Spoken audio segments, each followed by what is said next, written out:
জুলাই সনদে যতগুলো দফা ছিল সেই দফা পরিবর্তনের মাধ্যমে সেই দফা পরিবর্তন করা হয়েছে।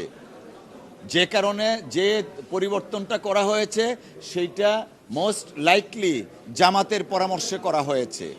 আমরা আমাদের জুলাই সনদ আলোচনায় যিনি নেতৃত্ব দিয়েছেন জনাব সালাউদ্দিন সাহেব গতকালকে স্পষ্টভাবে বলেছেন, জুলাই সনদের যে প্রস্তাবিত খসড়া ছিল সেই খসড়ার মধ্যে এখন যা প্রডিউস করা হচ্ছে অনেক কিছু নাই।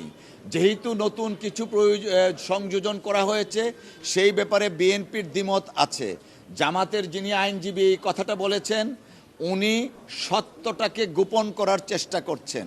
আমরা একমাত্র বিএনপি সবসময় চেয়েছি সবাইকে সাথে নিয়ে জুলাই সনদটা বাস্তবায়িত হোক, কিন্তু আপনি দেখাবেন হইলো একটা আবার কাজ করবেন আরেকটা, সেটা তো হতে পারে না।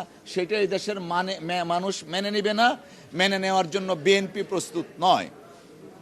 আরেকটা প্রশ্ন যেটা ছিল 270 দিন, দেখুন আসলে যারা লয়ার, আইনজীবী বা পার্লামেন্টারি এক্সপিরিয়েন্স আছে, কেউ শুধুমাত্র বাংলাদেশ নয় বিশ্বের ইতিহাসে কোনো কিছুই সংবিধানের কোনো অন্তর্ভুক্ত করা, সংযোজন বিয়োজন করা, নতুন আইন পাশ করা, সেটা পার্লামেন্টের 2/3 আই রিপিট 2/3 মেজরিটি না হওয়া পর্যন্ত সেটা করতে পারেন না।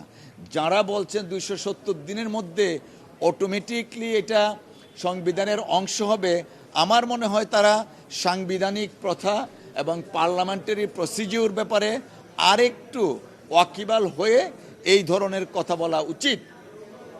এই কথাগুলা বাংলাদেশের মানুষের কাছে মনে হচ্ছে উদ্ভট বাক্যচয়ন।